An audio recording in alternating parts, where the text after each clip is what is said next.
a internet, os grupos do WhatsApp, eles podem fazer a gente sentir menos sozinho, né? Principalmente quem não tem suportes, às vezes, né? Seja de espaços de terapia, ou de um amigo que está mais disponível para escutar. Às vezes, a ideia do grupo ela é muito boa para produzir um acolhimento. Pode passar, Patinho. E aí, gente, eu vou passar por essas lâminas, né? E vou chegar lá nas lâminas que a gente... Porque essas aqui são exatamente falas de vocês, tá? E aí, é a partir destas falas que eu montei essa conversa nossa de hoje. Pode passar, Fatinha. Que é uma conversa que começou há 15 dias atrás, quando vocês ainda não me conheciam, né? E ela continua hoje. Olha que coisa poderosa, né? A gente ficou ligado por 15 dias, gente. Eu fiquei ligada com o Vitor Vasconcelos também. Sabe por quê? Porque eu fui lá, me inscrevi no blog dele, tentei assistir a palestra de Nicolette, bateu no dia de uma aula que eu tinha. Ele tentou fazer no outro dia, mas não funcionou lá, né, Vitor? Né? Vocês trocaram de dia. Então, assim, eu fiquei ligada em Vitor, mandei para ele um artigo que eu escrevi numa revista, estou escrevendo outro para ele. Olha como é que eu estou ligada no Vitor, né? Quer dizer, a gente não está convivendo, eu não estou, infelizmente, né, vendo a terra bonita dele, que é lá Fortaleza, Ceará, mas eu me sinto muito próxima hoje de Vitor. Então, o que faz com que a gente fique tão próximo? É a capacidade que a gente tem, gente, de ver no outro algo que nos interesse, de reconhecer o outro como importante, de reconhecer que a fala dele tem valor e que ele tem poder. Todos aqui têm essas qualidades. Pode passar, Patinha. Aí eu queria que a gente pensasse um pouco, foi muito interessante, né? Eu fiquei assim, com muitas coisas da nossa conversa de 15 dias atrás, Célia, e achei assim, muito importante determinadas coisas que Célia trouxe, inclusive quando o Lucas fala, né, das dificuldades que ele tem com a questão, por exemplo, do preconceito, da discriminação, né, de uma imagem que, de repente, quando está fisicamente presente, pode ser objeto, né, das pessoas olharem enviesado. A gente falou como as crianças têm um olhar interessante, porque as crianças olham para a gente porque elas querem nos conhecer. E elas fazem uma coisa muito interessante, que essa lâmina que está escrita aqui, ela, de uma certa forma, resume, né? As crianças, elas estão muito preparadas para ficar diante da diferença e entender que a diferença é uma coisa muito legal, muito bacana. Tá? Então, as crianças, elas percebem que, muitas vezes, e eu me lembro disso muito na minha prática clínica, né? Dentro de enfermarias pediátricas com crianças, a gente chegava com um brinquedo muito bonito, mas podia chegar, né, com esse brinquedo muito bonito, né, que a gente recebia algumas doações e tinha brinquedos muito especiais, né? Mas as crianças, gente, olha que interessante, elas se interessavam pelos nossos rostos, pelas coisas, pelo tom da nossa voz, pelos jalecos coloridos que faziam com que a gente pudesse estar atendendo elas ali como profissionais. Ou seja, as crianças olhavam para a gente querendo descobrir quem era a gente. Naquele momento, importava menos o brinquedo. E quanto menor a criança, ela mais vai se interessar pelo rosto humano. Ela mais vai se interessar pela diferença, porque isso, gente, provoca na gente aprender a humanidade. A humanidade é feita de diferença, né? E aí a gente precisa entender que quando a gente está diante da diferença, quando a gente vai crescendo, olha só que interessante, a gente vai começando a quase como desaprender de achar a diferença legal. A gente começa a achar que a diferença, olha só, podia dar uma ajeitadinha na diferença para ela caber naquilo que combina comigo, né? Então, é quase como se para algumas pessoas, e eu, claro, né, não é para todo mundo, né, e a gente pode pensar que ainda bem que não é para todo mundo, mas para algumas pessoas, gente, falar da diferença é quase impossível, porque elas querem falar com quem é parecido com elas. E aí tem determinados padrões, sim, tem ideias sobre o que é um corpo, o que é uma pessoa, né? Como a gente deve andar, como a gente deve se comportar, como a gente deve ver a realidade, né? Então, é importante que a gente pense sobre a diferença, né? Entendendo, e eu me lembro de Célia falando isso. Ela disse assim, não, eu não vejo dessa forma, acho que sempre saio, se eu tiver que sair, eu vou fazer. Mas a gente tem que pensar também numa coisa que é muito importante, que é a nossa diferença de idade, né? E eu estou falando muito de idade hoje, né? Falei para vocês como as crianças se interessam pela diferença. Quando a gente vai crescendo, a gente vai perdendo esse interesse, querendo, de uma certa maneira, ver pessoas meio parecidas com a gente, né? Mas quando a gente vai ficando mais velho, a gente vai aprendendo tanto com as coisas da vida que a gente, às vezes, liga aquele botão que começa com F, né? E diz assim, ferre-se quem quiser me olhar de forma diferente, porque eu vou andar do jeito que eu sou, né, com o corpo que eu tenho, e quero saber disso. Mas para adolescentes e jovens, isso é muito difícil. Né?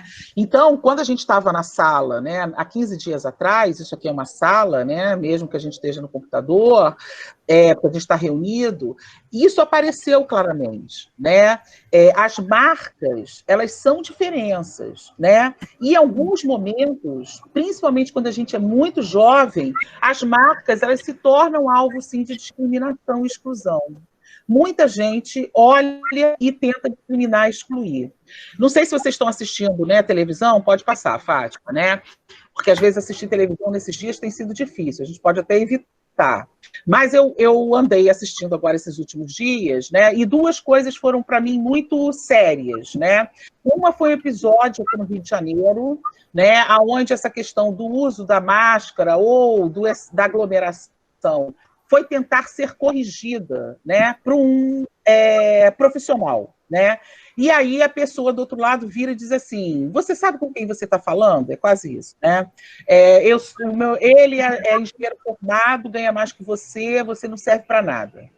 O que essa fala revelava? Revelava não só o desafio àquela autoridade, mas também, gente, a incapacidade de entender que a diferença entre as pessoas é que faz a sociedade. Se o companheiro dela era engenheiro e ela achava que isso dava a ele mais poder, ela está colocando isso e ela está fazendo o quê? Ela está menosprezando o outro, ou seja, ela está deixando de ver aquilo que é diferente dela, né?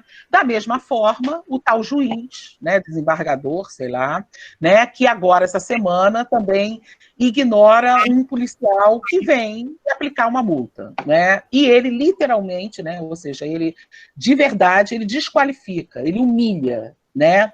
A diferença, gente, às vezes ela é tão difícil de ser trabalhada, e principalmente por pessoas que são mais poderosas, que elas usam diferença para humilhar os outros. Então, a gente tem que olhar para essas humilhações e fazer um movimento que seja um movimento de afirmar a diferença e recusar a humilhação. Tá? Eu estou falando isso assim com muita força, né? Porque eu sei que, principalmente para os mais jovens, para os adolescentes, né? É muito interessante como as pessoas reagem, né? Às vezes é um corpo que está diferente daquilo que é o esperado, né? É um corpo que está na cadeira de rodas, é um corpo que se movimenta de forma distinta, que tem um tamanho distinto. A gente até conversou sobre isso, né?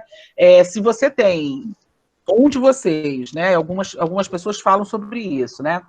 Elas vão ao restaurante e estão acompanhadas de pessoas que não são carentes, o garçom se dirige ao não cadeirante e trata a vocês como se fossem crianças, infantiliza vocês, tá? Pior do que tratar como criança é assim, fazer com que vocês não sejam dignos de falar, por exemplo, pagar a conta, tá namorando uma pessoa que seja diferente de vocês, né?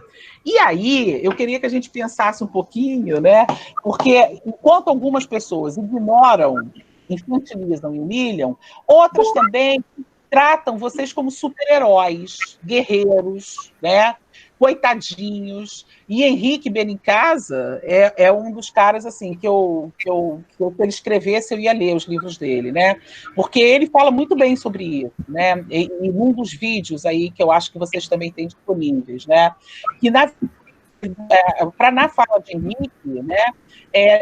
Ele não se vê nem como super-herói, nem como guerreiro, mas também não quer ser coitadinho. Ele quer ser a pessoa que ele é. Henrique Benincasa, engenheiro, solteiro, morando sozinho, né? Então, assim, ele quer ser conhecido por outras características dele, e não por aquilo que vai fazer. Sabe por quê, gente? Herói não existe na vida real. Então, quando as pessoas chamam as outras, né, como se elas estivessem elogiando de heróis, elas estão, na verdade, colocando o outro num lugar que é não humano. Então, há nisso também uma discriminação. Tá? Uma outra coisa, olha que interessante, né? Quando eu fiz esse material que vocês estão lendo aqui, eu não tinha conversado com vocês ainda, né? E eu lembro que uma das falas que foram trazidas na semana 15 dias, né, 15 dias atrás, foi aquela ideia que qualquer um coloca a mão no corpo de vocês. E o quanto isso incomoda, né? Porque é uma invasão. E aí a gente pode invadir o outro colocando a mão, mas a gente pode invadir o outro olhando também. Não como a criança olha, que ela olha e pensa assim, pô, Vitor, por que você está na cadeira? Por que você usa isso aí para andar? Essa é a pergunta da criança. E vai dar a oportunidade do Vitor chegar e dizer assim, não, eu uso por causa disso, daquilo, pelo outro. Encerrou o assunto. Os adultos, eles produzem um julgamento que classifica. Isso é que é sério, gente. Isso é o que vocês, inclusive, falaram para mim na semana, há 15 dias atrás. Pode passar, Fatinho. E aí eu queria muito, né, pensar, quando eu escrevi essas coisas para conversar com vocês há 15 dias atrás, a gente ainda não se conhecia, né? E eu pensei muito nessa história, né? Olha que coisa interessante, tá? Eu escrevi e parecia que eu estava escrevendo já pensando no que vocês iam me dizer. Olha que coisa importante isso, né? Como a gente está ligado, né? E eu me pergunto o seguinte, né? Cada um de nós, com o corpo que a gente passa a estabelecer novas normas para a gente. Ou seja, como eu vivo hoje. Eu não vivo de acordo com um padrão que é de uma sociedade que não domina a cadeira de rodas, que não tem acessibilidade, que não considera o corpo, né, com deficiência, um corpo, às vezes, legítimo de estar naquele espaço, ocupa a vaga para o carro que está reservada para deficiente. Frente a isso, há que pensar que a gente constrói normas para nós. E a gente tem que pensar que normas são essas. Viu, Vitor Samuel? Então, assim, como a gente se organiza? Esse é o corpo que eu tenho esta vida, e eu passo a me organizar e criar uma nova normalidade para mim. Ou seja, o que é normal para mim, que não é normal para Fátima, né? O que não é normal para Vitor, não é normal para os meus amigos e para os meus filhos.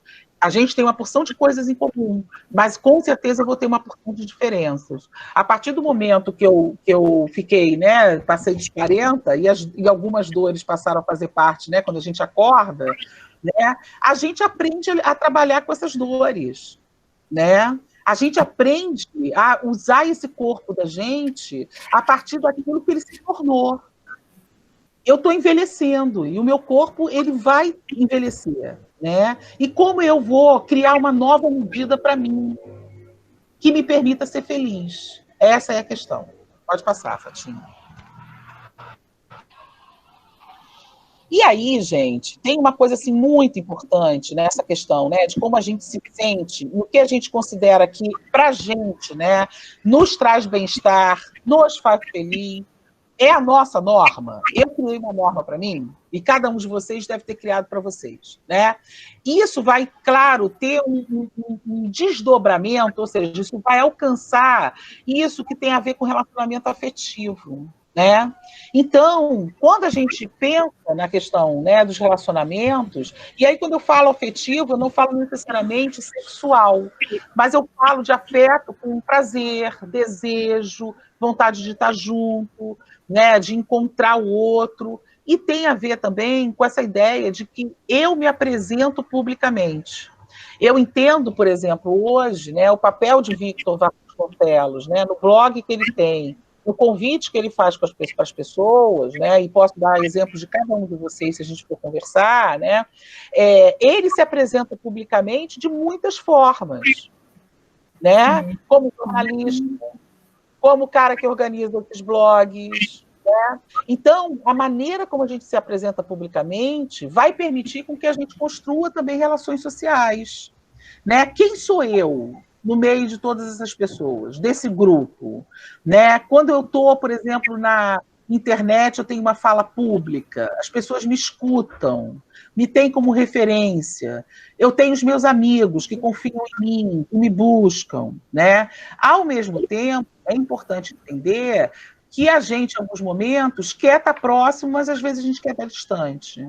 Isso faz parte, e isso não precisa ser considerado alguma coisa que, digamos assim, é fora do normal, né? Fora do esperado. Pode passar, Fátima.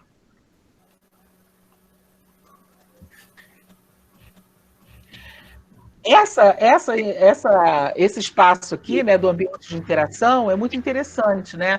Conforme a gente vai crescendo, o primeiro espaço que a gente tem de encontro com as pessoas é o espaço da família.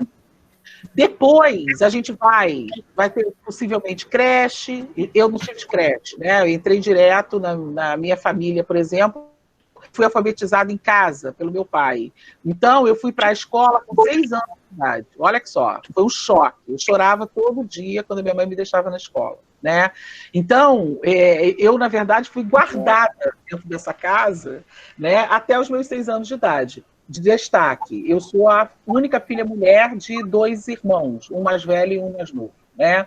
Então havia, né, de uma família do subúrbio do Rio de Janeiro, né, que é quase como se fosse o interior do Rio de Janeiro, né, a 2 horas de distância do centro da cidade, né, para vocês verem como é que é distante, né? E aí eu fui muito guardada. Então, quando eu saio da minha família para ir ao encontro da escola, eu já vou para a escola com 6 anos de idade, eu não passo por uma creche, né? E eu sei que aqui, por exemplo, a gente pode ter pessoas que até nem passaram por escolas, nem passaram por creches. Vai falar, Vitor? Abriu a câmera? Não, né? Vou continuar, tá? Então, assim, às vezes as famílias, elas guardam... Eu não passei pela escola. Não passou, né? Não, eu aprendi a ler e escrever com meus primos. Porque Olha. não deu para ir para a escola. Pela causa da superproteção dos pais, né? Então a gente tem alguma coisa em comum. A gente tem alguma coisa em comum, tá? Não tudo, porque a partir de um determinado momento na minha vida, eu consegui me desamarrar dessa superproteção e me lançar para me tornar uma mulher que estudou, trabalhou. Eu fui a primeira mulher da minha família a fazer uma faculdade, né? A ter um mestrado e um doutorado. Né? Só para você entender, né? Então, assim, o valor disso, o quanto que isso também exigiu de mim muito esforço, porque as famílias, elas tendem a colocar a gente num ambiente de proteção. E precisa ser, de uma certa maneira, enfrentado e construído. Por isso a gente vai passar por escola, depois a gente avança para o trabalho, a gente constrói círculos de amizades com pessoas diferentes da gente. Eu acho que eu tive também os meus amigos me ajudaram muito a sair dessa redoma, né? Eles me provocaram muito. Eu tive amigos que me provocaram muito, né? Talvez a minha história pudesse ter sido outra, Vitor. Eu não estar aqui hoje conversando com vocês e ser uma dona de casa com todo o valor que tem isso, né? Mas lá de Realengo, com talvez muito mais que 2 filhos, casada talvez com um militar, que era o que meus pais queriam para mim, né? Então, assim, queriam, mas não queriam, porque me deixaram estudar. Né? Isso que é legal. porque isso que é interessante, né? Ver o que a gente consegue escapar, né? Daquilo que é o projeto dos outros para a gente. Né? Então, assim, há alguma coisa, né, em cada um desses lugares por onde a gente vai passando que vai fazendo com que a gente saia do que é mais próximo para o que é mais distante. E aí, se a família a gente não escolheu nossa família, a gente não escolheu nosso nome, a gente não escolheu, né, o corpo que a gente ia nascer, né? Mas a gente hoje, ou conforme a gente vai crescendo, a gente pode escolher com quem a gente quer estar, né? E a gente pode pensar assim, olha, o que eu consigo fazer, né, mais sozinho e o que eu preciso de muito apoio, sabendo o Marta, seguinte. Oi, Luciana. oi, eu entrei um pouquinho atrasado. Eu estou aproveitando essa pauta que você está falando. Sim, meu Eu amor. passei por, eu passei por pré, tive muita dificuldade. Minha Sim. mãe, professora, né? Aham. Então eu frequentei escola normal, né? Sei. Mas assim, a minha mãe sempre me ensinou muito assim: você vai que você pode. Se você Tá. não pode, eu te auxilio.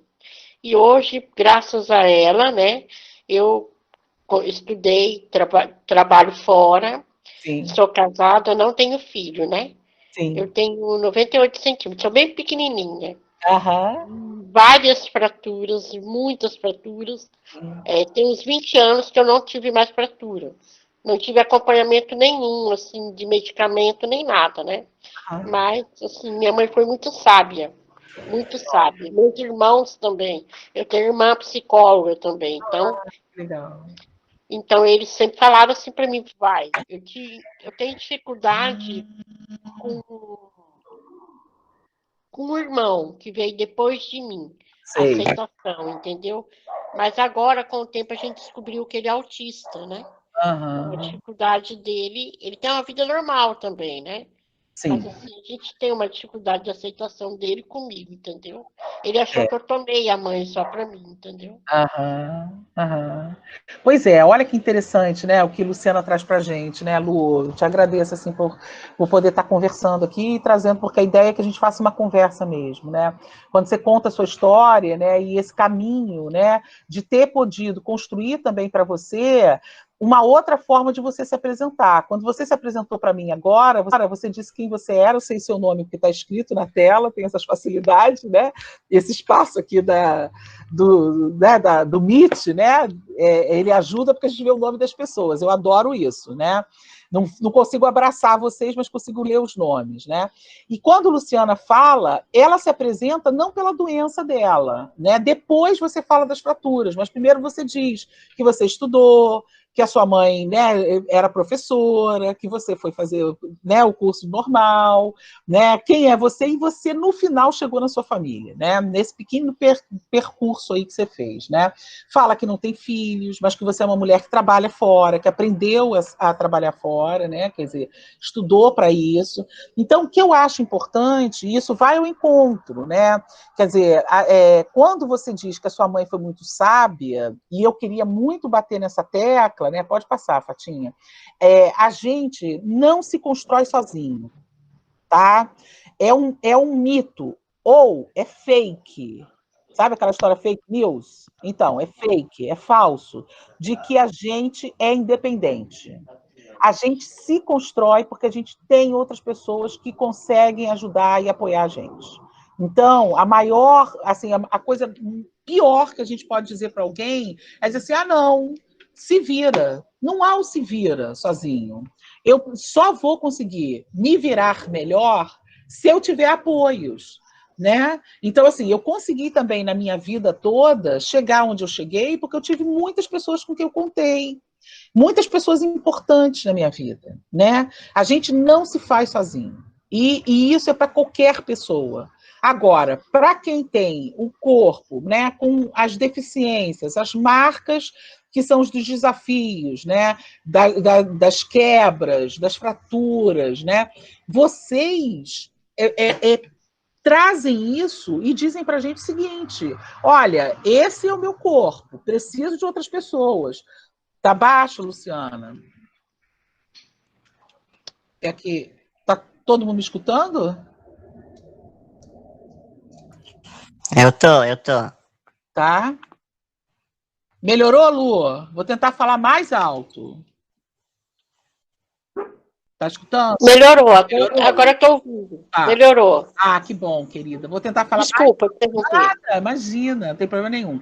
Então, na verdade, eu acho assim, é importante que a gente entenda, né, que os desafios que vocês enfrentam, claro que eles são muito amplificados, mas não é só por causa do corpo de vocês. É porque a sociedade da gente não permite que esse corpo ele possa existir muitas vezes, porque não tem uma rampa, porque a gente não consegue as cadeiras de rodas, né, como alguma coisa que é um direito, né, porque a gente não consegue, né, muitas das vezes, inclusive que vocês pudessem contar com acompanhantes, né, cuidadores remunerados, pessoas que abrem mão às vezes, né, como pessoas da família para um trabalho de cuidado em casa, tá?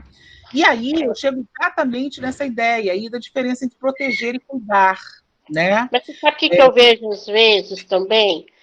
Assim, o próprio deficiente, ele se limita a tudo isso, entendeu? Que nem eu não tenho vergonha de pedir, se eu não consigo. Eu trabalho na Câmara Municipal, como eu não conseguia descer do carro, a segurança me descia, me subia, entendeu? Então, assim, eu nunca tentei provar nada para ninguém que eu sou tão mulher quanto as outras mulheres, que não tem problema nenhum, entendeu? Eu sempre chego e ajo da forma comum, entendeu? Eu acho da forma comum. E devagar, a pessoa que está em volta, o que está em volta, percebe do que você é capaz. Então foi um método que eu usei a vida inteira, entendeu? Hoje eu fui removida para trabalhar numa escola.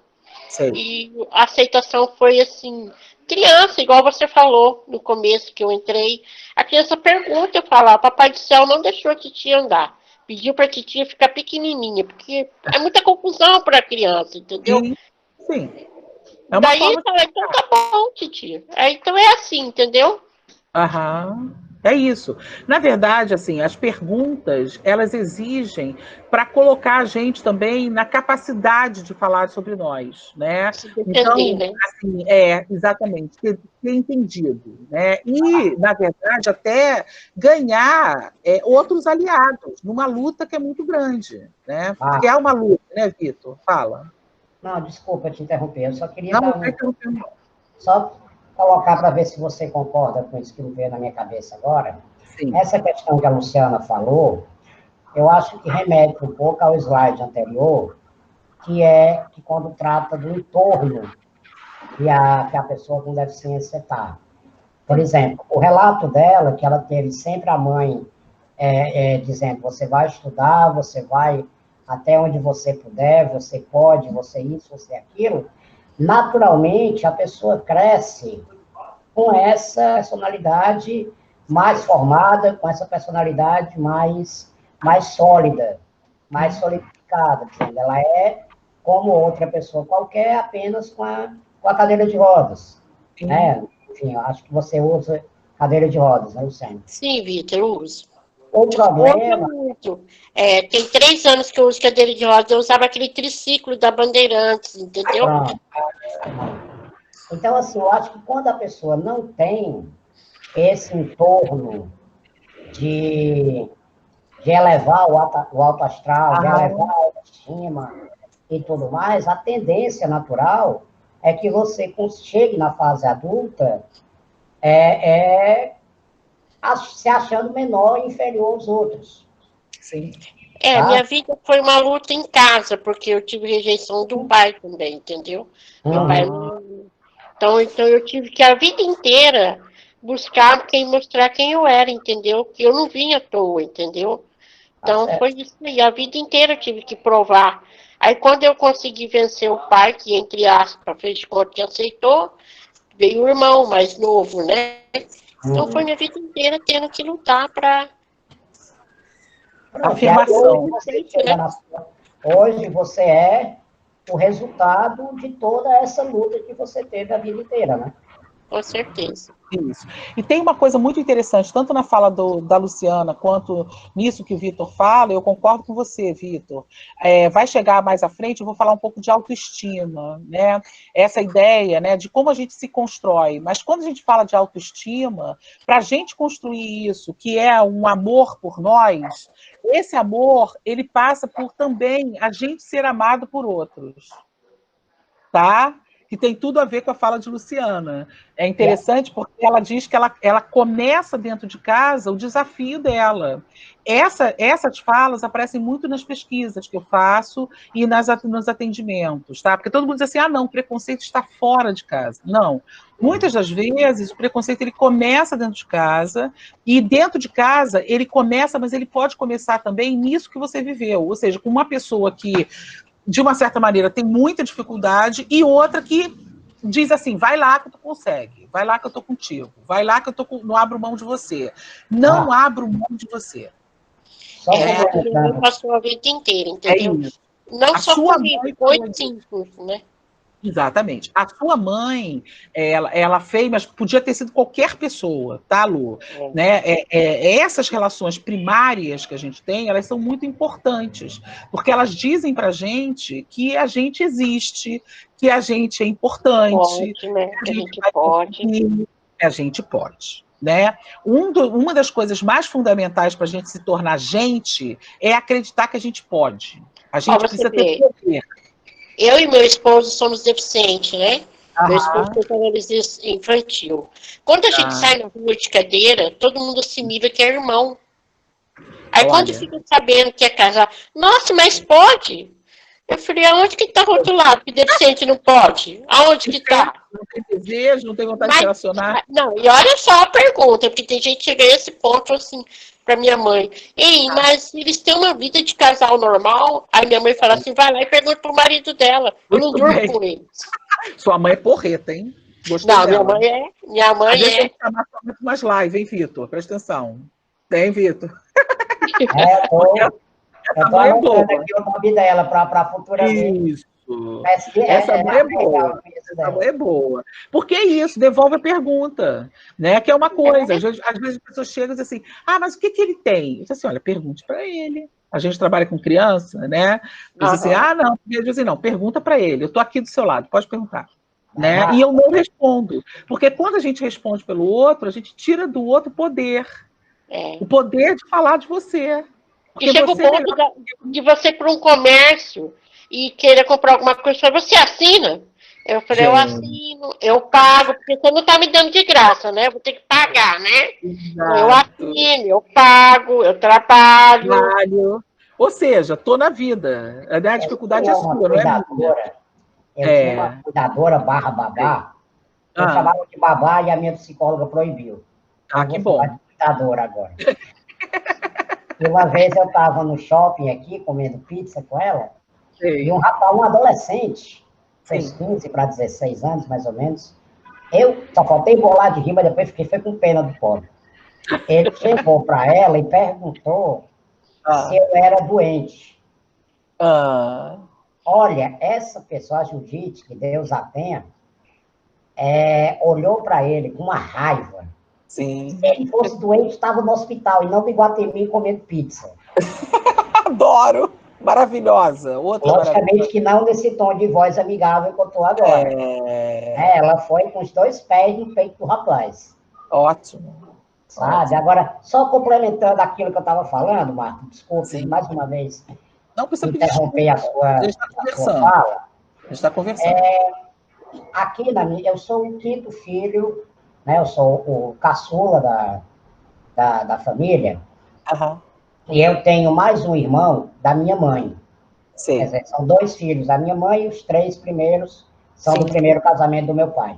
Certo. E a diferença de idade entre ele e eu é de 3 anos e meio. Ele é 3 anos e meio mais velho que eu. Certo. Quando eu nasci, o médico, na época, isso 43 anos atrás, o médico da época não deu absolutamente nenhuma orientação de tratamento, de fisioterapia, nada. A única coisa que ele disse foi para me proteger e acabou a história. né? E a gente foi para casa e para me proteger. E isso acabou, de uma certa forma, me afastando muito desse meu irmão. Porque imagina, uma criança de 3 anos e meio querendo brincar com o irmãozinho que acabou de nascer, mas que não podia chegar perto. Porque o médico disse que não podiam chegar perto de mim. Né? Em compensação, esse irmão, quando nós crescemos, esse irmão foi o que mais bateu de frente com a minha mãe no quesito superproteção. Olha. Ou seja, ela me super protegendo. Sim. E ele batendo toda hora em cima dessa tecla. Não faça isso. Por que ele não pode? Claro que ele pode. Até hoje é assim, até hoje tem coisas que ela quer deixar que eu faça, e ele vem e dá o corte, entendeu? E eu acho isso interessante, me veio isso à cabeça, junto com o fato de que, ao longo da minha vida, eu sempre meio que transitei num universo de normalidade. É a palavra que você colocou aí. Sim. Eu não tenho ninguém mais na minha família com deficiência, ninguém com osteogênese, eu sou o único, tá? E aí, o que acontece? Eu cresci distante do universo da osteogênese. Sim, sim. Do universo, principalmente emocional da osteogênese. Sim. Eu sabia que eu era deficiente, eu sabia que era osteogênese, mas eu não sabia, vamos dizer, que as sequelas emocionais. Sim. Entendeu? 2, 3 anos atrás foi que eu comecei a me deparar mais pesadamente com isso, foi quando eu comecei o meu trabalho psicológico, né? A terapia. Sim. Então, assim, eu acho que eu estou colocando os 2 pontos, quer dizer, você tem uma abordagem honesta, como a gente sempre teve aqui, né? Nunca me esconderam nada, mas, ao mesmo tempo, eu acabei me distanciando muito desse universo. Perfeito. Tá, e aí, quer dizer, 40 anos, né, sem enfrentar essa questão, de uma certa forma, é algo que vai deixar ainda uma certa sequela, né? Eu não veria isso como uma sequela, mas eu veria isso, Vitor, como mais uma oportunidade que você tem de falar sobre isso com a autoridade. Olha a diferença. Levantei a bola, agora corta na rede. Porque, Marta, durante... Você falou aí do meu blog vai fazer 9 anos agora em setembro. Olha, que legal.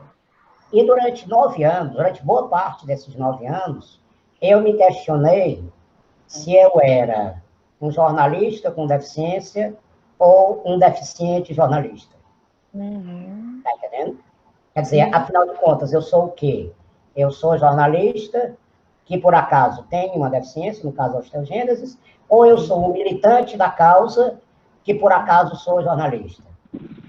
Certo? E aí, eu trouxe isso para o meu divã, e a minha psicóloga perguntou, Vitor, você é os 2. Eu me perdi aqui, cadê a Marta? Peraí. Eu estou aqui em cima, no cantinho.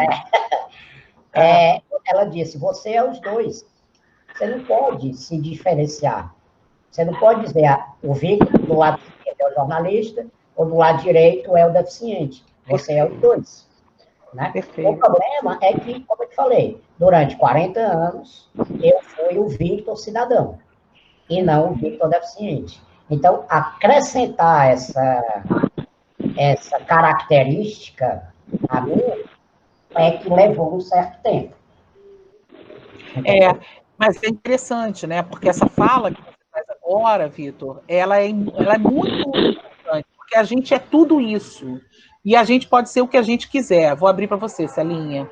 Né? Então, assim, quando você diz, será que eu sou um militante? Você é um ativista, né? Você levou um tempo para se descobrir ativista.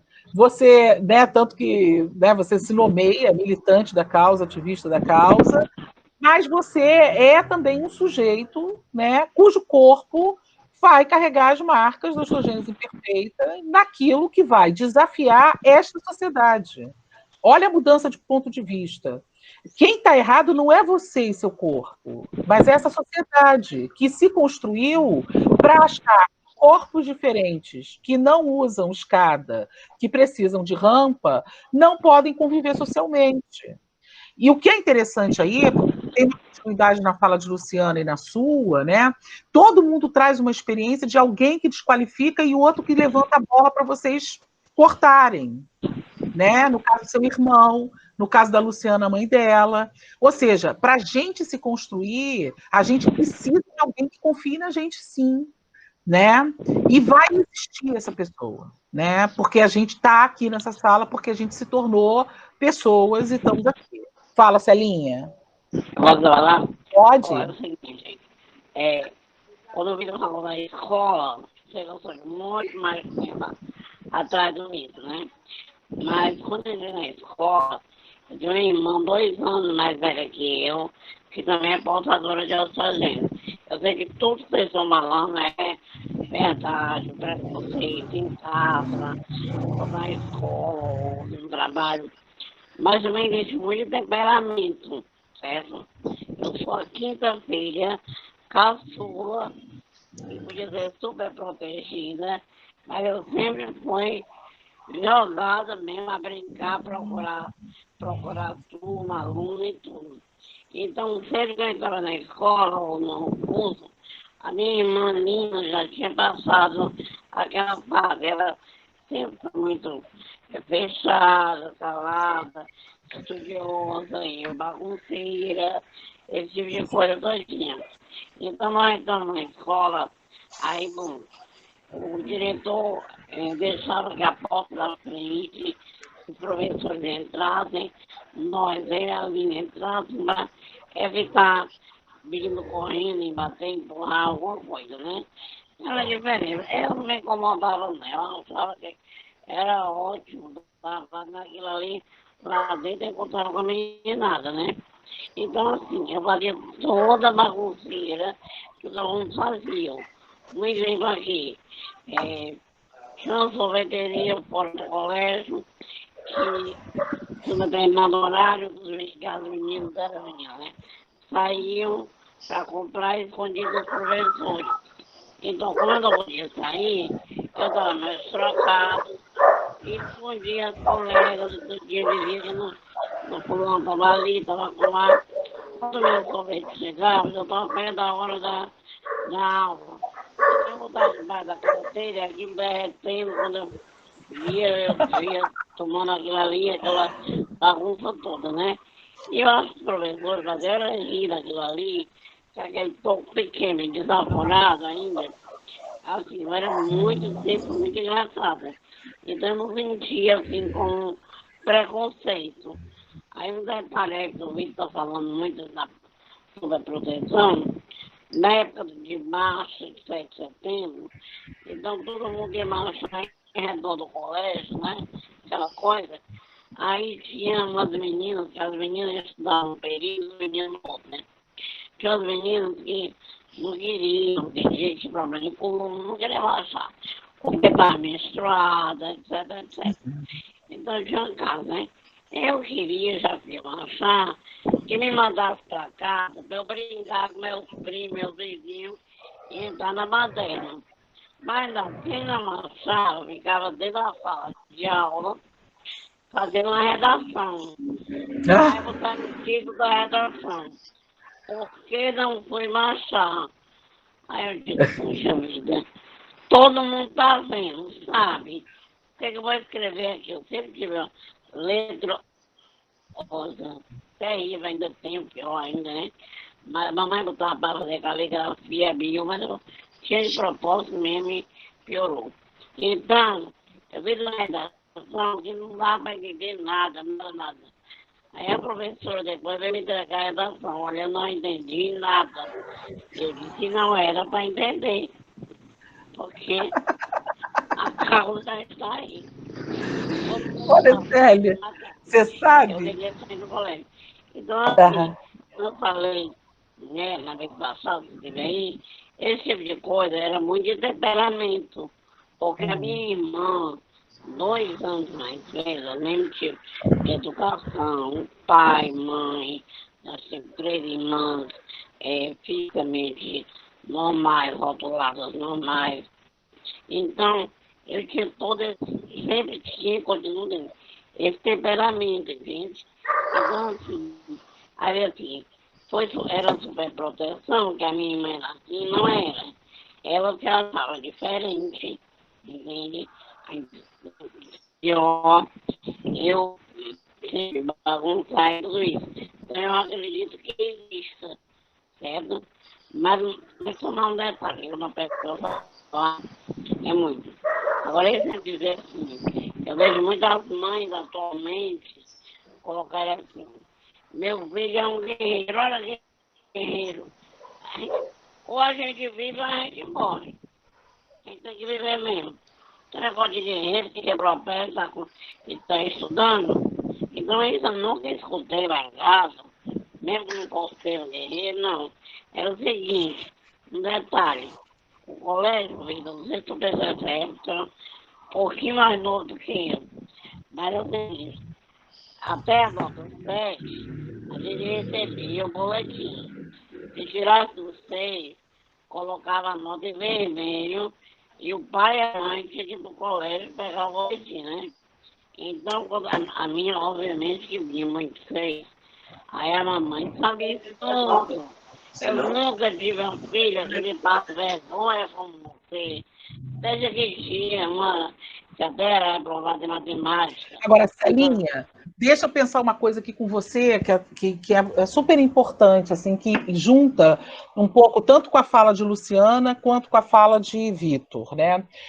Todos vocês 3, tá, estão trazendo para aqui, para a gente, para compartilhar, conversar junto, essas experiências familiares, né? É muito interessante, porque você, Célia, ter oportunidade de, nesse universo de 5 irmãos, né, que eram 6, né, uma das suas irmãs ter nascido exatamente como você nasceu, né, com a osteogênese perfeita.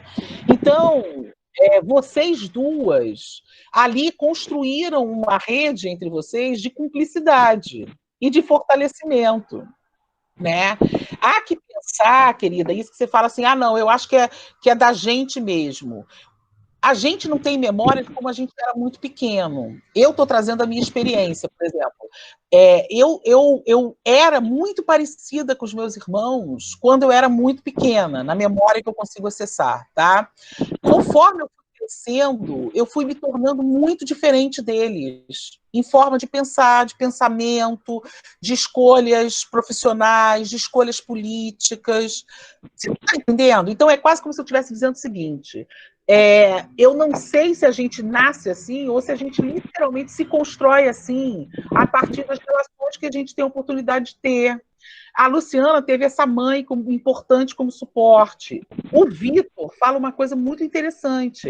Ele diz assim, olha só, eu vivi durante um tempo que eu não sabia que existiam outras pessoas como eu. E você, Célia, teve a oportunidade de saber que existiam outras pessoas iguais a você na sua casa, né? Então, a gente, só nessa fala aqui de você, Célia, Luciana e Vitor, a gente vê 3 experiências diferentes com relação à construção, digamos assim, de uma identidade, de uma consciência de que eu sou diferente, mas eu conto com apoios. Essa cumplicidade, essa malandragem, Célia, que você e sua irmã desenvolveram, né? Essa coisa que é uma sabedoria para enfrentar essa sociedade. A gente pode enfrentar essa sociedade sério e a gente pode enfrentar essa sociedade sacaneando ela. Você sacaneia. Né? Você teve a oportunidade de brincar, de chegar e fazer de jeito diferente, de aproveitar as oportunidades. Estou errada? Ou entendi errado? Né? Você teve uma postura, que é uma postura assim. Aqui que eu vejo valor. Sim. Aqui que eu vejo valor. Se ele é um jornalista deficiente ou se ele é um deficiente jornalista. Eu vou falar mais um pouco hoje, da outra vez eu não falei, vou tirar agora a fala, certo? Então é o seguinte, eu sou graduada em farmácia, mestrado em Química Orgânica. Então, eu não estou falando certo, não. Aí eu decidi ensinar Química na Universidade Federal do Ceará. Aí consegui com muita dificuldade. Aí hoje começou o preconceito, né? Isso foi. Aí entrar no concurso e para dar aula, assim, né? Então, com relação aos alunos, foi meu aluno, ele tem 25 anos na Universidade Federal do Ceará, Química. Então, eu não senti nunca preconceito, eu juro a você. Eu me deixei a professora séria, ou a séria, Celinha chamava mais, ali dando aula. Então, assim, eu senti o preconceito, assim, todos do curso da universidade, eles queriam botar outra pessoa, e o nível foi mais baixo na prova, esse tipo de coisa. Então, eu vou contar esse detalhe agora, viu? Eu andava relativamente bem. Então, eu fiz um estrado de madeira, certo? Eu nunca me preocupei com a estatura, que é usar o caso negro. Que eu subia o batente, ficava em pé, certo? Sim. Escrevia no quadro, descansava sentado na mesa, certo? E os alunos, quer dizer, sempre eu senti normal, eu era professora séria, certo? Quando eu fiz isso, um professor, que era muito preconceituoso, não queria que eu entrasse, que tinha. Então, quando ele viu, eu que realizei a adaptação. No estrado de madeira que emendava no outro estreito, para ver que era o quadro e a mesa. Aí ele disse assim, ei, baixinha, isso não eu não gostava, não. Fez a telinha, certinha, porque isso aí é o normal também. Baixinha, quem é que vai botar esse estrado aqui na frente de lá? Aí eu disse assim, eu peço um aluno. Mas todo professor, depois da sua aula, vai reclamar, eu peço para tirar, não tem problema. Aí assim, e quando você for andar de costas, porque era estreito, obviamente, né? Você vai cair, vai fazer tudo balé que não tá. Você vai cair, eu digo assim. Mas eu não ando de costas porque eu não sou garageiro. E você vê, Tá certo. eu dei 25 anos de aula na universidade. Eu lá estava realmente cheia, era de aposentar. Então, assim, eu fui a professora séria da UFC. Deficiente ou não, às vezes por outra, aparecia uma cirurgia, uma trocasse. Quando eu podia aguentar, então eu fazia eletiva e deixava as férias. Operei tudo. Quando não, eu tinha que parar, tirar a licença e voltava, certo? Mas assim, por isso que eu estou dizendo aí, existe o preconceito. Mas no temperamento existe também muito isso, você está entendendo? Então eu acho que como a mamãe e o papai fizeram isso, eles não é impor, eles sempre estimularam muito ao estudo e ao trabalho, certo? Só que um detalhe, eu falo demais, agora eu vou calar, o último detalhe. Quando eu decidi dirigir um carro, certo? Eu disse que ia comprar um carro. Aí o papai disse que ele comprava. Eu digo, não, eu vou comprar. Não, isso aqui eu ganhava de bolsa. Aí ele vou comprar um Fusquinha. Aí ele disse, eu não vou adaptar o carro, mas assim, de segunda mão, que vai dar com você. É melhor adaptar o de primeira mão. Eu vou comprar do logo. Aí ele comprou o Fusca, não. Aí eu nem olhava porque não era comprado para mim. Até eu adaptar. Não existia ninguém deficiente que existe aqui. Aí eu olhei, eu ganhava bolsa ainda de pesquisa. Aí eu disse, sabe depois? Todo mês, papai, eu vou lhe pagar um tantinho. Aí ele disse assim, pra quê? Vai pagar os pneus? Vai pagar os pneus? Aí eu digo assim, mais pago. Mas pago que eu vou deixar que o carro é meu, que eu paguei os pneus. Não botar o Então, carro. Célia, Então, é interessante. Não, Eu acho que quando você fala temperamento, né? Eu acredito também que é isso, né? Qual é a possibilidade que a gente tem nessas referências que tem a ver com lã que a Fátima está colocando agora, né? Que tem a ver com a palavra, que é uma palavra super importante para qualquer ser humano, que é a palavra cuidado. Quem cuidou de nós, né? E quem fez com que a gente pudesse construir, né, uma relação onde a gente se considerasse importante, com um lugar de coisas a dizer, né? Então, assim, a tua fala o tempo todo, ela é uma fala que, inclusive, assim, ela enfrenta aquilo que aparece como questão para você, né? Então, assim, você enfrentou e foi seguindo numa trajetória disso que você chama de temperamento, foi construído por relações de cuidado muito importantes que você teve desde muito cedo, né? E aí é interessante pensar que o cuidado, né, que a gente desenvolve, né, com as outras pessoas. Hoje eu escutava uma mulher que é deficiente e está grávida, tá?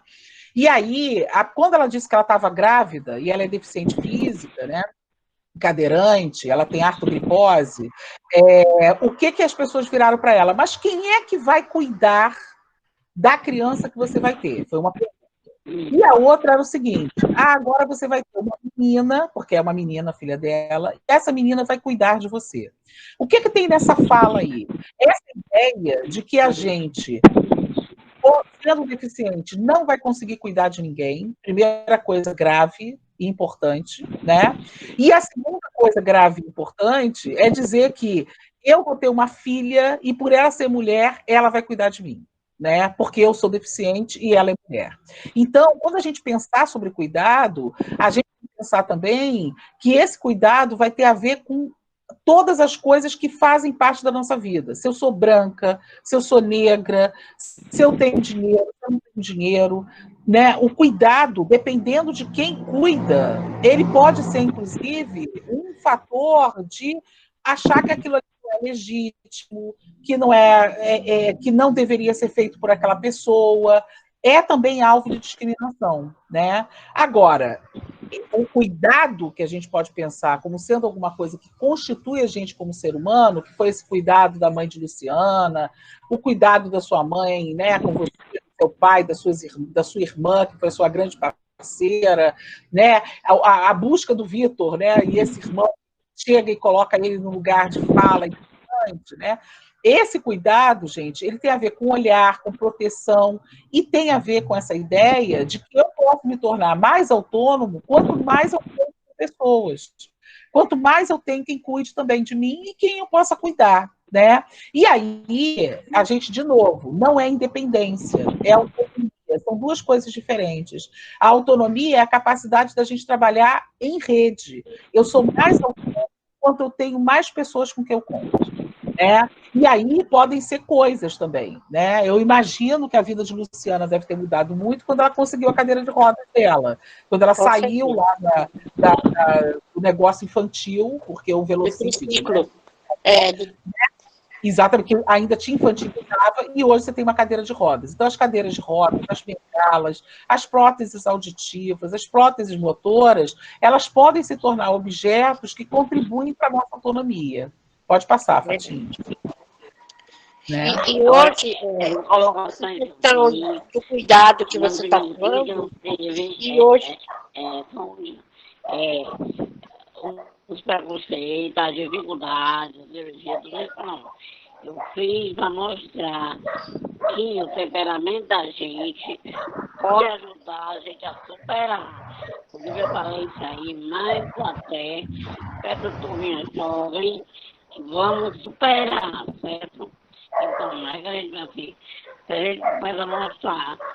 Sim, Thalinha, mas o que eu estou falando é o seguinte, eu estou entendendo que você está falando do temperamento, mas o que eu estou querendo colocar aqui em diálogo com você é que a gente constrói temperamento na relação com os outros. A gente não constrói temperamento sozinho, é isso que eu quero dizer. A gente não nasce com temperamento. Temperamento ele é construído. Ah, mas assim, mas nós somos todos 5 irmãos. Por que o meu é diferente dos outros? Porque quem cuidou de você olhou para você diferente do que quem olhou para os outros. Mesmo que eu tenha 3 filhos, eu vou olhar para cada filho de forma diferente. E aí isso ajuda a definir isso que você está chamando de temperamento, ou personalidade, ou lugar de fala, né? Então, na verdade, a gente está falando de coisas que são parecidas, né? A única coisa que eu acho que é importante a gente entender é que essa construção do temperamento tem a ver com relação de cuidado. Quem cuidou da gente, que permitiu, inclusive, que um temperamento, digamos assim, mais firme, forte, de alguém que vai corrigir o outro pelo discurso, né, pelo convencimento. Quando o cara te questiona sobre a sala de aula lá e as madeiras, né, o que você chamou, né, para colocar, e diz assim, não, mas quem vai tirar? Quem vai botar? E você vai respondendo. Então, essa construção aí foi uma construção também de relações, desde muito pequena que você teve, né, que fizeram que você se tornasse a Célia que é hoje. E é possível. É igual eu Sim. penso, né? Eu poderia muito bem, de 5 irmãos eu sou a única, eu poderia falar muito bem assim, meus irmãos que se viram. Não, o que eu fiz? Eu corri atrás, estudei, trabalhei, hoje eu pago o meu plano, hoje quem também cuida, hoje minha mãe cuida de mim e eu cuido dela. Eu coordeno a casa, eu que vejo tudo que está faltando, eu presto atenção nela. Ela foi curada de um câncer há pouco tempo. Então, hoje... Olha que interessante. Então, é igual você falou, o que vai construindo a gente são o que vão permitindo a gente fazer, entendeu? Que nem na escola. Você vê, eu era a única que não podia pular muro. Eu pagava uma pinguinha pro guarda soltar eu. Eu tinha 19 anos. Aí ele me soltava, eu matava a aula. Por quê? Porque eu ficava muito presa, né? Aí quando eu me via solta, e é igual eu te falei, a vida inteira eu não tive vergonha de pedir nada para ninguém. Então, minhas amizades, eu falava assim, vamos em tal lugar, eu falava, mas vocês me levam? Eu levo, então vamos embora. Então, eu sempre fui assim, entendeu? Que nem em danceteria. Como eles eram revistados e eu não era, eu um pouquinho. Eu aproveitava desse privilégio. Eu passava com bebida para todo mundo, entendeu? Então eu tirava proveito também. Mas é igual você falou, a ocasião faz a pessoa. Você vai se formando, né? Hoje até de novo. E tem uma coisa importante, né, Lu, que você está falando, e que Célia falou, passar por essas situações não significa que a gente não tenha enfrentado, mesmo que a gente não lembre, porque tem coisas que a gente não lembra, por situações que a gente pode entender como frustração e medo, né? Então, assim, todo mundo recebe não, e receber não é importante, inclusive, para formar isso, que a Célia, por exemplo, está dizendo para a gente, que sendo, digamos, o caráter, a personalidade, né? Isso que é dela, né? Que é próprio dela, né?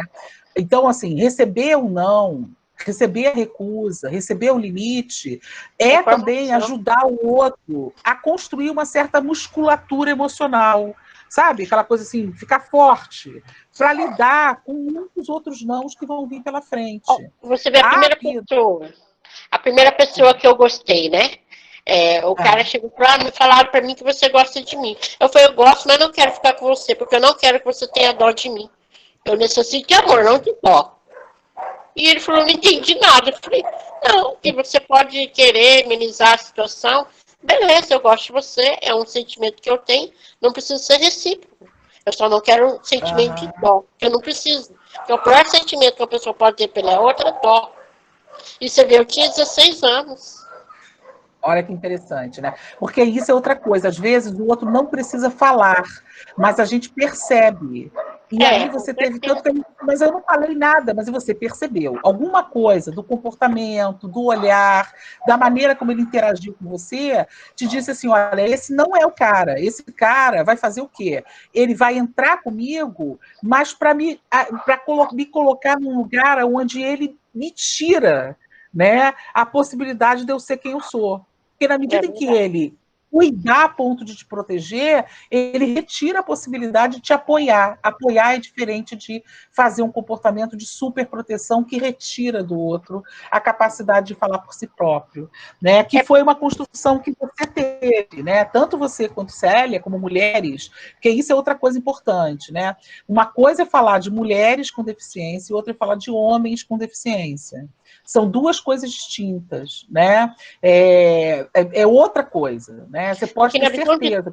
Na visão do povo, o deficiente não ama, o deficiente não tem vontade de ter alguém, o deficiente não tem direito, isso. porque é o coitadinho. Exatamente. Então, você vê, quando eu te falo que saiu e meu esposo, todo mundo se mira irmão. E quando você fala, não, é meu marido. Provoca uma coisa assim, uma surpresa, né?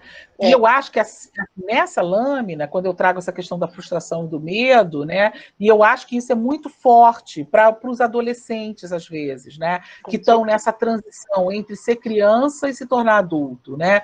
O que o outro fez comigo, como é que eu lidei com isso, o que eu faço agora. A ideia, gente, é tentar compreender aonde estão as minhas bases de apoio, com quem eu posso contar.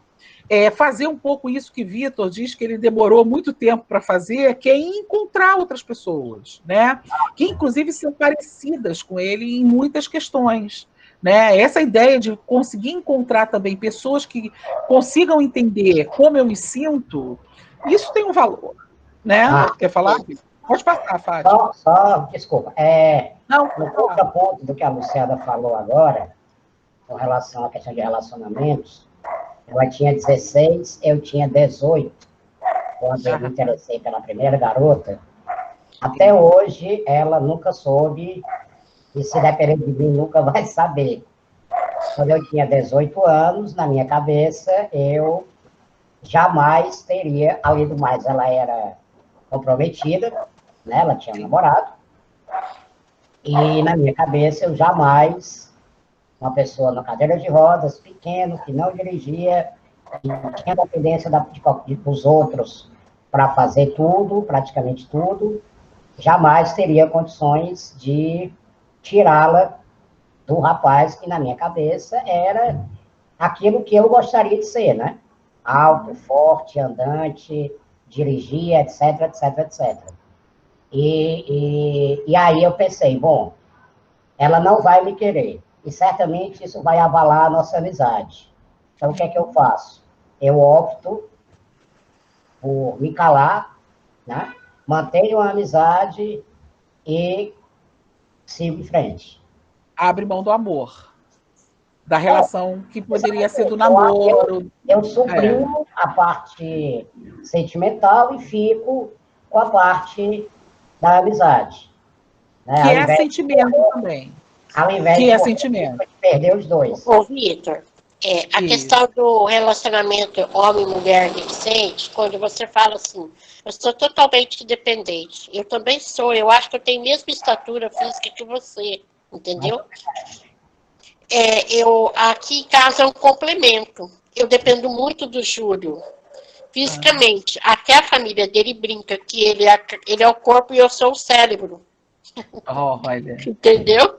Então é uma troca muito grande. Você tem direito de ser feliz. Você, de repente, encontra uma pessoa. Você é dependente, mas o relacionamento homem-mulher não significa só sexo. Significa companheirismo. Uma pessoa para você ter, para deitar do teu lado, você poder dar um peidinho perto dele, ou ele dar um peidinho perto de você, entendeu? Quando você diz, eu sou totalmente dependente, eu também sou igualzinha a você, entendeu? Totalmente independente. O que é o companheirismo, entendeu? É um companheirismo. O que eu achei interessante foi colocar a diferença de comportamento praticamente na mesma idade. Né? Quer dizer, você era 2 anos mais nova que eu, nesse episódio que você relatou, e você teve um comportamento diametralmente oposto ao meu. Exato. Entendeu? A questão aí, veja, quando eu digo que eu sou totalmente dependente, é da questão física, por exemplo. Ir para a cama, tomar banho. Eu também. Entendeu? Quer dizer, pois é. Toda essa dependência eu tenho. Eu até mais ou menos 2 anos atrás, quem me deitava toda noite era a minha mãe. Né? Apesar dela já ter, né, não vou dizer a idade dela, porque ela entra já aqui no quarto, aí ela vai brigar com você. Mas ela já é uma pessoa mais velha, Sim. então ela ainda conseguia, porque mãe arruma força, Deus sabe da onde, né, para pegar. Só que aí ela teve um problema físico, ela teve que passar por uma cirurgia, e aí ela ficou cerca de 6 meses vetada pelo departamento médico. Ela não podia mais me pegar. Aí a gente comprou aquele guincho hospitalar. Né? A Marta falou há pouco tempo agora da questão da cadeira de rodas, das portas, da importância da questão tecnológica. Isso. O guincho, para mim, foi uma coisa extraordinária.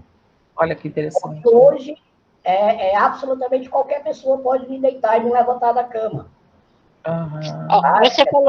Você falou isso aí, agora eu me lembrei, assim, meu ex-cunhado, a minha irmã também é meu segundo apoio, muito forte, entendeu? Eu passei a vida inteira, Marta, ouvindo que eu acabei com a coluna da minha mãe, entendeu?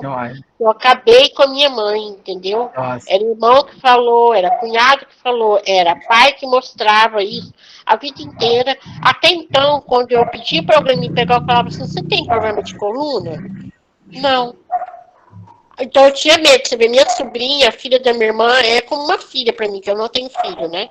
Sim. Então, quando ela vai para me pegar, eu falo assim, ai, Natália, tem tanto medo de você me pegar, e depois seu pai falar também que eu acabei com a tua coluna. Entendeu?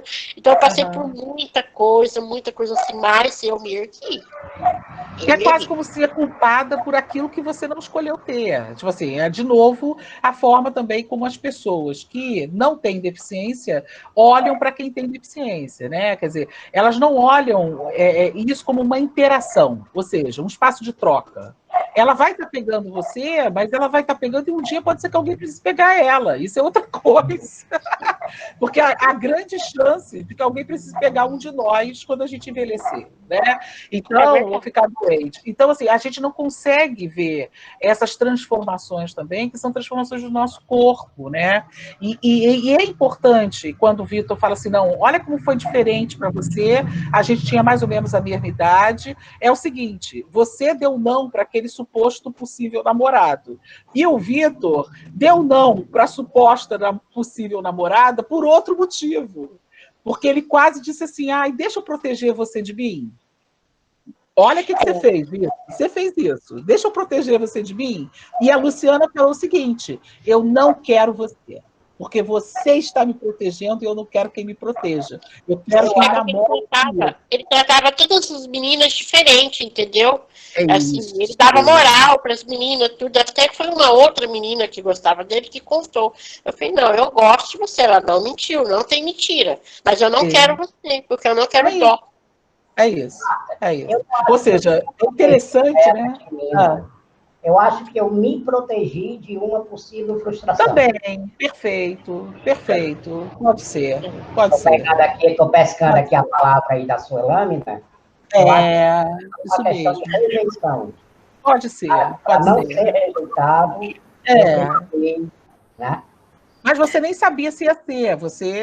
Na minha cabeça eu tinha certeza que eu seria. Tinha certeza. Pois é. Porque é isso, né? As emoções, gente, elas não são só uma coisa que está dentro da gente. As emoções são resultado dos encontros que a gente tem com os outros. E isso que a Luciana percebeu, olha, esse cara vai fazer o seguinte, ele vai me tolir, ele vai me proteger, ele vai fazer de mim uma criança. Eu não quero isso para mim. Você, na interação lá com aquele amor platônico que você teve, né, aquele amor, né, maravilhoso, aquela mulher lá dos 16 anos, ela talvez também não fosse, porque talvez alguma coisa também nessa relação de encontro entre vocês não fosse o que você precisava. Né? Quer dizer, as emoções elas não são só uma coisa que eu carrego dentro de mim, elas são resultado do encontro com o outro. Pode passar. Porque eu tive namorados que não tinham deficiência, entendeu? E eu era muito assim, eu observava muita coisa, entendeu? A percepção, até antes do conhecer, do querer ter, eu observava que me tratava diferente, eu não me tratava como as outras meninas da minha idade, entendeu? Agora, você sabe, Lu, eu estou vendo aqui uma coisa que eu escrevi, que eu acho que é muito importante a gente falar em voz alta, escutar. A gente não se faz sozinho. Nós temos matéria de palavras. Nós oferecemos palavras, gestos e toques. Com sim e com não. Mas deixa eu te falar uma coisa. Aquela palavra, você, por exemplo, você fala para mim, não, eu escutava as pessoas dizendo assim, você estragou a coluna da sua mãe. Essas palavras que as pessoas ofereciam a você, elas marcaram tanto que em algum momento assim, olha só, mas você não vai se prejudicar se você cuidar de mim? Né? Então, as palavras, elas acabam se tornando a nossa vida. Né? A gente diz assim, eu só falei isso. Gente, a palavra ela tem uma força. Então, o que a gente diz, ela vai fazer a diferença na vida das pessoas. Por isso que é tão importante a vida inteira. Né? E a gente reagir a algumas palavras, como, por exemplo, a Célia reagiu, né? Como a sua mãe reagiu, né? Pergunta para ela, né? Como é o relacionamento dela com o marido, não pergunta para mim. Ou seja, não aceitou aquela palavra, que é uma palavra que vai, de uma certa maneira, tirar você do seu lugar legítimo, como mulher casada, que tem desejo, que, né, escolheu aquele homem. Né? Então, assim, eu acho que isso muito importante. E você vê, o meu esposo, hoje a gente tem uma dificuldade um pouco no relacionamento, porque a mãe criou numa redoma de vidro, entendeu? O Júlio tem costume de comprar coisa e trocar, ele tinha. Então, e aí a mãe trocava 5, 6 vezes a mesma coisa. Chegou um tempo de ninguém querer mais a pessoa dentro da loja. Então a mãe criou numa redoma de vidro. Aí a única pessoa que nunca ninguém pensou que sairia de casa foi ele, que saiu do estado de São Paulo. A gente se conheceu pelo Orkut. E ele veio me conhecer depois de 6 meses. Aí eu fui, depois de 2 meses, conhecer a família e falou, mãe, eu vou embora com ela. Aí deu 6 meses, ele queria voltar para São Paulo e me levar. Eu falei, eu não vou, porque eu tenho trabalho, eu tenho mãe.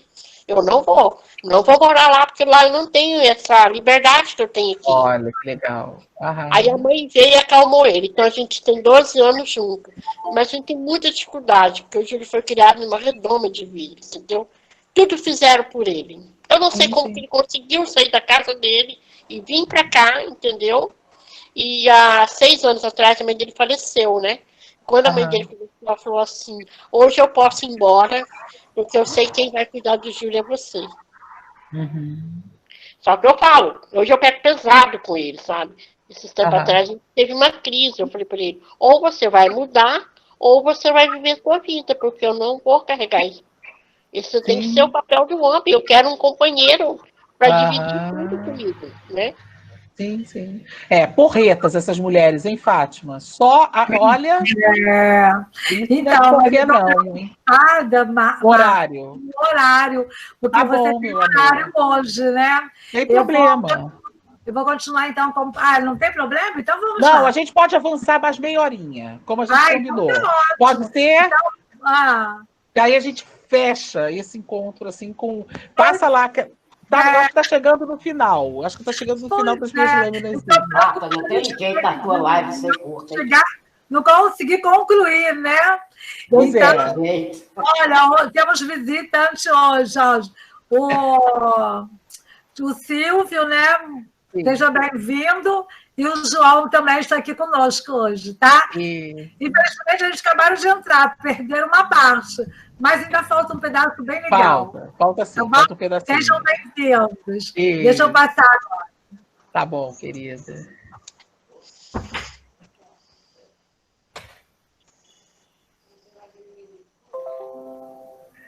Pode passar a lâmina, ô Fatita?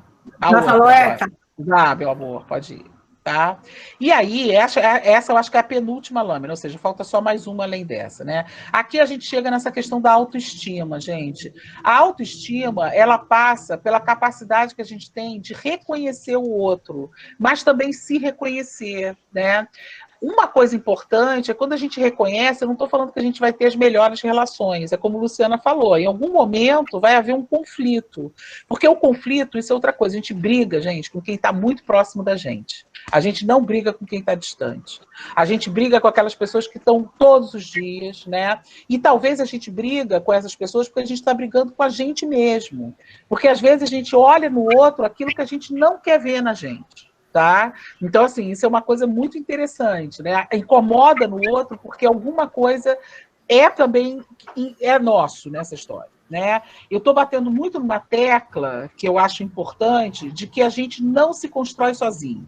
A gente se constrói no encontro com os outros, né? A base das nossas emoções, ela tem a ver com essa ideia de que eu possa, na autorrealização, ter a consciência de que o outro existe e é diferente de mim. Para eu crescer como pessoa, eu preciso saber que eu sou diferente do outro. E que eu preciso saber que eu sou única. Né? Vou usar aqui o feminino. Mas eu sou único também. Né? Quando for um homem aí falando. Né? E aí, essa ideia de que a gente reconhece o outro e que a gente constrói algo que é uma realização para a gente, passa com a ideia de que a gente possa olhar para essas pessoas, respeitá-las, respeitar nós próprios, né? E construir relações que são relações de dependência positiva, né? Então, isso que, de uma certa maneira, em algum momento, a Luciana recusou naquele possível namorado, e o Vitor recusou na outra namorada, também pode ser um funcionamento que nos proteja, né? No sentido de dizer o seguinte, olha, é isso que essa pessoa está fazendo é muito diferente daquilo que eu projetei para mim, né? Então, a ideia de que a gente se constrói aí, dependendo de outros indivíduos, mas essa dependência, ela tem que ser o resultado de alguma coisa de eu reconhecer o direito do outro, né?